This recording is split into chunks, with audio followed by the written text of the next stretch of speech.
आगे बढ़ेंगे। अगली बड़ी खबर बिहार विधानसभा चुनाव से जुड़ी हुई है।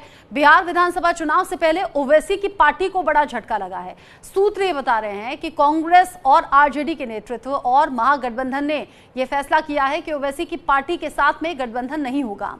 सूत्रों के मुताबिक आरजेडी और कांग्रेस नेतृत्व ने किसी सांप्रदायिक दल के साथ समझौता नहीं करने का फैसला किया है। तय हुआ है कि अगर तीसरा मोर्चा बनता है तो वो सिर्फ बीजेपी की बी टीम की तर्ज पर उसे फायदा देने के लिए होगा। ये बात महागठबंधन जनता के बीच लेकर जाएगा। और अब यहाँ आपको ये भी बताना जरूरी है कि ओवैसी की पार्टी एआईएमआईएम ने ही हाल में लालू यादव को खत लिखकर महागठबंधन में शामिल होने की इच्छा जताई थी, ताकि वोट आपस में कट ना सके और सब मिलकर चुनाव लड़ें। लेकिन वहां से कोई पॉजिटिव रिएक्शन नहीं मिला। इसके बाद में ओवैसी की पार्टी ने बिहार में अकेले अपने दम पर चुनाव लड़ने का फैसला किया है। ओवैसी ने कहा है कि उनकी पार्टी अब तीसरे मोर्चे की तलाश करेगी और बिहार के सीमांचल क्षेत्र पर ध्यान केंद्रित करने का काम होगा। ओवैसी की पार्टी ने सोमवार को साफ कर दिया कि आने वाले बिहार विधानसभा चुनाव में उनकी पार्टी इंडिया गठबंधन का हिस्सा नहीं होगी। उन्होंने कहा कि अब एक तरफा मोहब्बत नहीं चलेगी। ये भी आगे उन्होंने कहा कि उनके खिलाफ लगाए गए आरोप झूठे थे और गठबंधन नहीं चाहता कि गरीबों और दबे कुचले वर्गों का कोई भी नेता उभर कर सामने आए। बिहार की जनता ये देख ले, इस बात को समझ ले कि हम पर जो इल्जाम लगता था वो झूठ की बुनियाद पर, और इसलिए इल्जाम लगता था कि वो नहीं चाहते कि गरीब मजलूम लोगों की एक उनका नेता बने, उनकी पॉलिटिकल लीडरशिप बने। वो यही चाहते हैं कि आप उनके गुलाम बनकर रहें और उनके पीछे सर झुकाकर जिंदगी गुजारें। हम भी आपसे कह रहे हैं कि हम तो कह रहे हैं कि हम भी बीजेपी को हराना चाह रहे हैं। अब अगर कोई ये समझ रहा है कि एक तरफा मोहब्बत नहीं होती है सियासत में, हम अपना चुनाव लड़ेंगे, अच्छी तरह लड़ेंगे। और हमारे अध्यक्ष अख्तर ईमान साहब ने कहा कि हम थर्ड फ्रंट बनाने की कोशिश करेंगे, चुनाव तो लड़ेंगे। ये हम हमारी तरफ से कोशिश थी। अब वो जाने, बिहार की जनता के सामने तो सब बात आ गई है वाज़ेह तौर पर।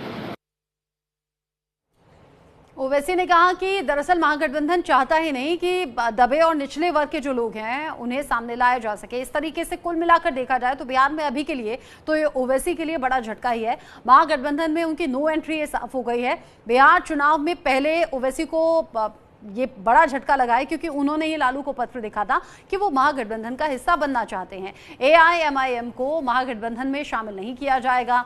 कांग्रेस और आरजेडी नेतृत्व और महागठबंधन ने कुल मिलाकर ये फैसला लिया है और बहुत सोच समझ कर ये फैसला लिया गया है। रीजन ये सामने आ रहा है कि सांप्रदायिक दल के साथ वो समझौता नहीं करेंगे। ऐसा जानबूझकर किया गया है क्योंकि सांप्रदायिक तौर पर वो राजनीति में आगे नहीं बढ़ना चाहते हैं। ओवैसी ने हाल ही में महागठबंधन को पत्र लिखा था, महागठबंधन में शामिल होने की इच्छा जताई थी, कहा था सब मिलकर चुनाव लड़ते हैं ना। ओवैसी के खत का हालांकि कोई पॉजिटिव रिस्पांस नहीं मिला। एआईएमआईएम अब बिहार में अकेले अपने दम पर चुनाव लड़ेगी। एआईएमआईएम अब तीसरे मोर्चे की तलाश भी करेगी। ओवैसी अब एक तरफा मोहब्बत नहीं करने की बात कर रहे हैं, कह रहे हैं अब तो आगे मोहब्बत एक तरफा नहीं हो सकती। गठबंधन ये चाहता ही नहीं है कि दबे कुचले वर्गों का कोई भी नेता उभरे और सामने आए। इस तरह से अभी के लिए तो ओवैसी और उनकी पार्टी के लिए झटका है। इसके अलावा आप ये भी जान लीजिए बिहार विधानसभा चुनाव 2020 को लेकर कुछ जानकारियां हैं जो आपके साथ साझा करनी जरूरी है। सीमांचल की 14 सीट पर जिस तरीके से लड़ाई हुई थी, यानी कि चुनाव लड़ा गया था, कुल मिलाकर ओवैसी के लिए ये कैसा रहा। सीमांचल की 14 सीट पर लड़े, कुल मिलाकर यहां पर 4,80,776 वोट उन्हें मिले। वोट का अगर परसेंटेज देखूं तो 10.80% वोट उनकी पार्टी ने पाए। सीट कुल मिलाकर 5 वो जीतने में कामयाब रह पाए। जोकीहाट से आरजेडी को उन्होंने 7,383 वोट से हराया था। बहादुरगंज से कांग्रेस को 55,651 वोट से हराया था। कोचागामन में आरजेडी को 53,759 वोट से हराया था। अमौर में कांग्रेस को 62,596 वोट से हराने का काम यहां एआईएमआईएम ने किया। इसके अलावा बायसी से आरजेडी को 30,162 वोट से हराया था। यानी अगर आप ये हराने वाला डिफरेंस देखेंगे तो ये भी अच्छा खासा है। यानी कि एआईएमआईएम की पकड़ मजबूत थी 2020 के चुनाव में। लेकिन आगे होगा क्या? क्या अकेले दम पर चुनाव लड़ेंगे, क्या किसी के साथ में जाएंगे? एआईएमआईएम का कब किससे गठबंधन हुआ, अब जरा ये जान लेते हैं। 2008 से 12 के बीच के ये आंकड़े हैं। कांग्रेस नेतृत्व वाली यूपीए सरकार से गठबंधन रहा। 2018 जब महाराष्ट्र में वंचित बहुजन अघाड़ी से उनका गठबंधन हुआ, ये 2020 की बात है। फिर बिहार विधानसभा चुनाव में बीएसपी आरएलएसपी से उनका गठबंधन हुआ 2024 में। यूपी चुनाव में अपना दल से गठबंधन 2024 में रहा।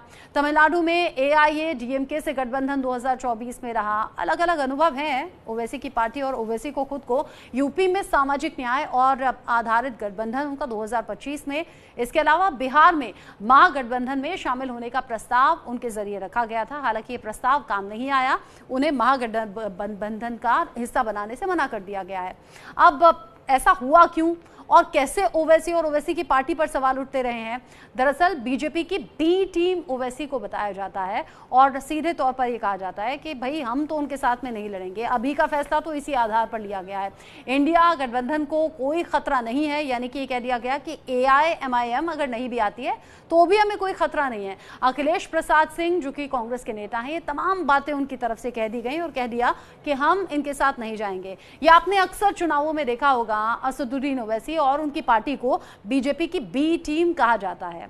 अब ऐसे में कुछ और रिएक्शंस हैं, वो भी जान लेते हैं। अब जिस तरीके से अखिलेश प्रसाद सिंह ने कहा कि बीजेपी की बी टीम है असदुद्दीन ओवैसी, इनके साथ नहीं जाएंगे, आगे बढ़ जाते हैं। आगे बढ़ते हुए जिस तरीके के रिएक्शन है उसे देखकर यही लग रहा है कि असदुद्दीन ओवैसी आगे या तो अकेले लड़ेंगे या तो कोई तीसरा मोर्चा तैयार करने की जुगत में रहेंगे।